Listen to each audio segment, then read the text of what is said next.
नमस्कार, जोहार झारखंड देख रहे हैं आप और मैं हूं आप सबके साथ सोनाली सिंह। बुलेटिन की शुरुआत एक ऐसी खबर के साथ करते हैं जो स्वास्थ्य महकमे की कार्यशैली पर एक बड़ा सवाल खड़ा करती है।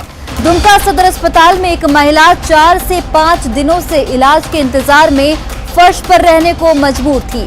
बीमार और असहाय महिला का वीडियो सोशल मीडिया पर जब वायरल हुआ तो सीएम हेमंत सोरेन ने इस पर संज्ञान लिया, जिसके बाद उन्होंने दुमका डीसी को तत्काल संज्ञान लेते हुए महिला की स्थिति में सुधार करने और इस बारे में आगे की कार्रवाई की जानकारी देने के निर्देश दिए। सीएम के निर्देश के बाद दुमका डीसी ने मामले की जांच की। उन्होंने बताया कि महिला का इलाज चल रहा है और उसे हर तरह की मेडिकल सहायता दी जा रही है। वहीं इतना बड़ा इंफ्रास्ट्रक्चर होने के बाद भी अस्पताल में मरीज का बेहतर तरीके से इलाज नहीं हो पाने से प्रबंधन और पूरे इंतजामात पर गंभीर सवाल खड़े होते हैं।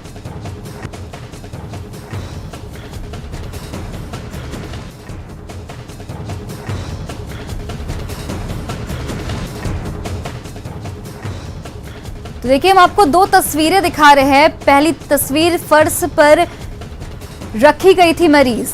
ये वो तस्वीर है जो सीएम के ट्वीट के पहले की है, जिसके बाद ये तस्वीर जब वीडियो वायरल हुआ इस तस्वीर का, उसके बाद सीएम ने संज्ञान लिया और तत्काल स्वास्थ्य सहायता देने के निर्देश जारी किए। और जो दूसरी तस्वीर है वो है सीएम के ट्वीट के बाद की, जब स्वास्थ्य महकमा अस्पताल प्रबंधन जागा और सीएम के ट्वीट के निर्देशानुसार उन्हें स्वास्थ्य सुविधाएं दी गई जो बीमार महिला थी।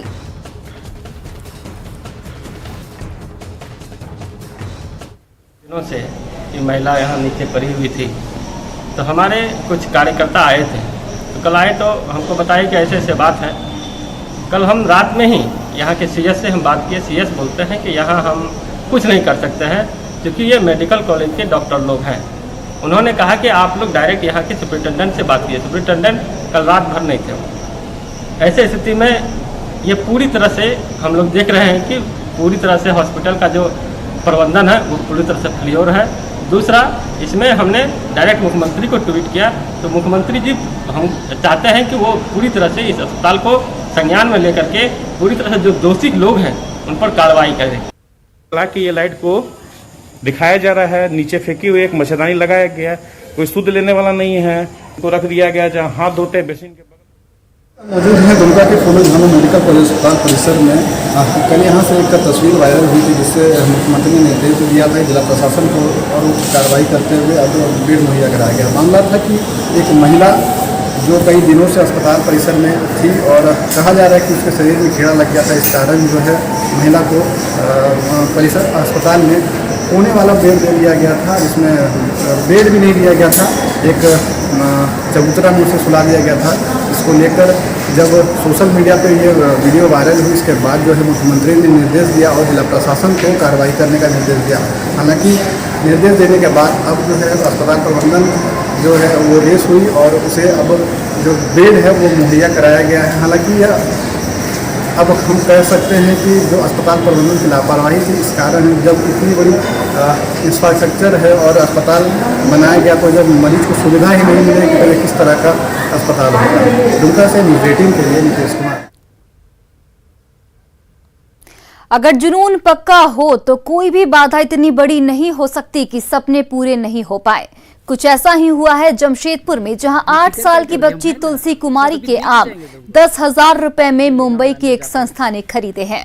दरअसल 20 जून को तुलसी किन्नन स्टेडियम के पास आम बेचती देखी गई। लॉकडाउन में स्कूल छूटने के बाद पढ़ाई के लिए उसे मोबाइल की दरकार थी ताकि पढ़ाई जारी रह सके। न्यूज़ 18 पर खबर दिखाए जाने के बाद उसकी कहानी न्यूज़ 18 लोकमत डिजिटल में भी प्रकाशित हुई, जिसके बाद वैल्यूएबल एंटरटेनमेंट कंपनी के वाइस चेयरमैन नरेंद्र हेटे इसकी मदद के लिए आगे आए। कंपनी के एमडी और नरेंद्र हेटे के बेटे अमेय हेटे ने तुलसी से 12 आम खरीदे और हर आम की कीमत लगाई 10,000 रुपए। तुलसी के पिता के खाते में कंपनी की ओर से 1,20,000 रुपए जमा करा दिए गए हैं, जिससे उसकी पढ़ाई आगे भी जारी होगी। पढ़ाई का सपना पूरा होने से तुलसी भी खुश दिख रही हैं और पढ़ लिख कर कुछ बनने का दावा कर रही हैं। दे के जाएंगे तुमको। और देखिए, हम ये दो विजुअल आपको दिखा रहे हैं टीवी स्क्रीन पर। एक में जहां पर 10,000 की दर से आम खरीदे गए, जब ये न्यूज 18 पर जब हमने खबर चलाई उसके बाद 10,000 की दर पर एक आम खरीदे गए और जो बच्ची है उसके पिता के खाते में 1 लाख कुछ रुपए जमा किए गए। और ये जो दूसरी तस्वीर है वो हम दिखा रहे हैं लॉकडाउन के दौरान जब वो बच्ची आम बेच रही थी। स्कूल छूटने के बाद उसे मोबाइल की दरकार थी जिसकी वजह से मजबूरन उसे आम बेचना पड़ा। और जब न्यूज 18 ने इस पूरी खबर को चलाया तब संज्ञान लिया गया और 10,000 के दर में एक आम खरीदा गया। सब अभी दे के जाएंगे तुमको, क्या लेना होगा अंदर जाते हुए। उत्तर प्रदेश के देवरिया में ईंट भट्टे पर काम करने वाले 33 मजदूर रांची के हटिया रेलवे स्टेशन पहुंचे। सभी से ईंट भट्टे पर बंधुआ मजदूरी कराई जा रही थी। इस मामले की जानकारी सीएम हेमंत सोरेन को मिली जिसके बाद सभी को छुड़ाने की कोशिश शुरू हुई। श्रम विभाग ने देवरिया के अधिकारियों से संपर्क साधा जिसके बाद एक समिति का गठन किया गया जिसने पूरे मामले की जांच की और 33 श्रमिकों और उनके 9 बच्चों को छुड़ाने के साथ ही उनका बकाया 7 लाख रुपए में से 5 लाख का भुगतान ईंट भट्टा संचालक की ओर से किया गया। श्रमिकों के हटिया स्टेशन पहुंचने के दौरान विधायक बंधु तिर्की भी मौजूद रहे और उन्होंने सरकार के कामकाज की जमकर सराहना की। हम लोग को बहुत समस्या खराब था। हम सोचते थे हम दोनों पति पत्नी जाते थे तो ये लोग बोला कि दीदी हम भी चलेंगे आपके साथ, यहाँ कुछ नहीं काम नहीं मिलता है, खाली रोपनी में केवल काम मिलता है और धनकट्टी में, तो बैठ के क्या करें हम। राज्य सरकार के द्वारा जो प्रयास किए जा रहे हैं मजदूरों को वापस लाने का, श्रम विभाग कर रहा है, प्रवासी नियंत्रण कक्ष के जो पदाधिकारी हैं और फिया फाउंडेशन के जो लोग हैं, एक अद्भुत ये काम हो रहा है। पिछली सरकार भी के सबक होता था नहीं कहता होता था मैं नहीं जानता, लेकिन इस सरकार में ये देखा जा रहा है कि वापस मजदूरों को लाया जा रहा है। यहाँ जो गरीबी के कारण देश के अन्य राज्यों में यहाँ से लोग पलायन कर जाते हैं अपना रोजी रोजगार को खोजने के लिए, और ये निश्चित रूप से इसमें चाहे पूर्व की सरकार हो, अभी जो सरकार है, इसको भी इनके बारे में चिंता करने की जरूरत है।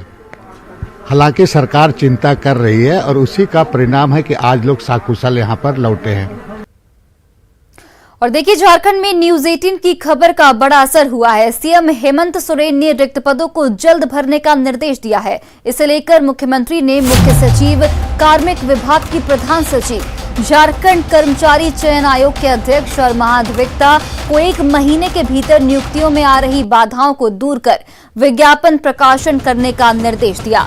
मुख्यमंत्री ने यह भी कहा है कि राज्य सरकार पूरी तत्परता से सभी विभागों में रिक्त पदों पर नियुक्ति के लिए प्रयासरत है। नियुक्ति से संबंधित नियमावलियों में जो विसंगतियां हैं उन्हें जल्द दूर किया जाए। आपको बता दें कि पिछले कुछ दिनों से #झारखंड युवा मांगे रोजगार ट्विटर पर ट्रेंड कर रहा है। इतना ही नहीं, न्यूज 18 के पोल में भी 93% से ज्यादा लोगों ने रोजगार में हेमंत सरकार को फिसड्डी बताया है।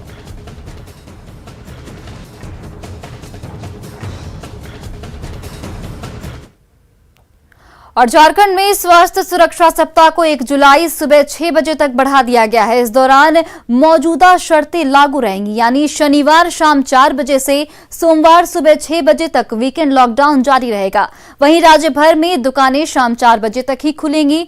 शादी समारोह में 11 लोगों के शामिल होने की अनुमति होगी, जबकि अंतिम संस्कार में ज्यादा से ज्यादा 20 लोग शामिल हो सकते हैं। वहीं सिनेमा हॉल, जिम, पार्क बंद रहेंगे। मुख्यमंत्री हेमंत सोरेन ने कहा कि कोरोना की तीसरी लहर की आशंका है, यानी कोरोना का खतरा अभी टला नहीं है। ऐसे में सरकार के दिशा निर्देशों का पालन करना बेहद जरूरी है। उन्होंने ये भी कहा कि कोरोना के खिलाफ जारी लड़ाई को सूझबूझ से जीता जा सकता है। स्वास्थ्य सुरक्षा सप्ताह को मौजूदा जो वर्तमान स्थिति है इसको कुछ दिनों के लिए और भी आगे बढ़ाया है। आगे पूरी चीजों का आकलन करने के पश्चात क्या राज्य के लिए बेहतर निर्णय होगा उसको दिया जाएगा। कोरोना की दूसरी लहर के दौरान झारखंड में बढ़े मौत के आंकड़े के बीच वायरस का डेल्टा वेरिएंट था। झारखंड में जांच के लिए भुवनेश्वर भेजे गए 364 सैंपल में से 194 में डेल्टा वेरिएंट मिले हैं। ऐसे में तीसरी लहर से निपटने की तैयारी में जुटी सरकार की चिंता बढ़ गई है। झारखंड में भले ही कोरोना की दूसरी लहर सुस्त पड़ गई है, लेकिन राज्य में मिले वायरस के डेल्टा वेरिएंट ने चिंता बढ़ा दी है।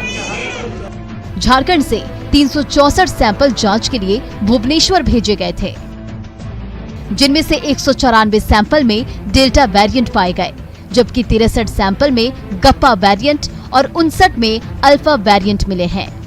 क्योंकि ये वायरस ही म्यूटेबल वायरस है, वेरिएशंस होंगे, और लेकिन अभी जो म्यूटेशन मिला है उसका क्या फैटिलिटी रेट है ये पता नहीं है किसी को। ट्रांसमिशन रेट क्या है, उसमें किस तरह के और सारे लक्षण आएंगे, ये क्लियर अभी तक नहीं है। हो सकता है नियर फ्यूचर में वो भी क्लियर हो जाएगा। जिन 196 सैंपल में डेल्टा वेरिएंट मिले हैं, उनमें जमशेदपुर के 86, रांची के 26, धनबाद के 32, हजारीबाग के 39 और पलामू के 21 सैंपल शामिल हैं। डेल्टा वेरिएंट न सिर्फ तेजी से संक्रमण फैलाता है, बल्कि इससे ऑक्सीजन की कमी और फेफड़ों में संक्रमण भी ज्यादा होता है, जिससे ज्यादा मौतें होती हैं। 194 जो डेल्टा वेरिएंट है, ये थोड़ा सा ज़्यादा नुकसान के कारण के बारे में लोग बताते हैं और हम लोग लगातार सजग हैं, लेकिन ऐसा प्रतीत होता है कि जो बाहर से माइग्रेंट लेबर, जो हमारे यहाँ प्रवासी लोग आ रहे हैं, उन लोगों के द्वारा जो है ये वहाँ से लाया जा रहा है। तो हम 63 सैंपल में कप्पा वेरिएंट मिले हैं, जिनमें सबसे ज्यादा जमशेदपुर में 43, रांची में 8, धनबाद में 4, हजारीबाग में 5 और पलामू में 3, जबकि 29 सैंपल में मिले अल्फा वेरिएंट में रांची के सबसे ज्यादा 18 सैंपल शामिल हैं। निरंजन कुमार, न्यूज़ 18, रांची। कोरोना की तीसरी लहर से जिंदगी को बचाने की कवायद जोरों पर है। इन सबके बीच रांची रेल मंडल ने भी अपने 40,000 रेल कर्मियों, रिटायर्ड कर्मी और परिजनों को बचाने की कोशिश तेज कर दी है। हटिया रेल अस्पताल में इसे लेकर तैयारियां तेजी पर हैं।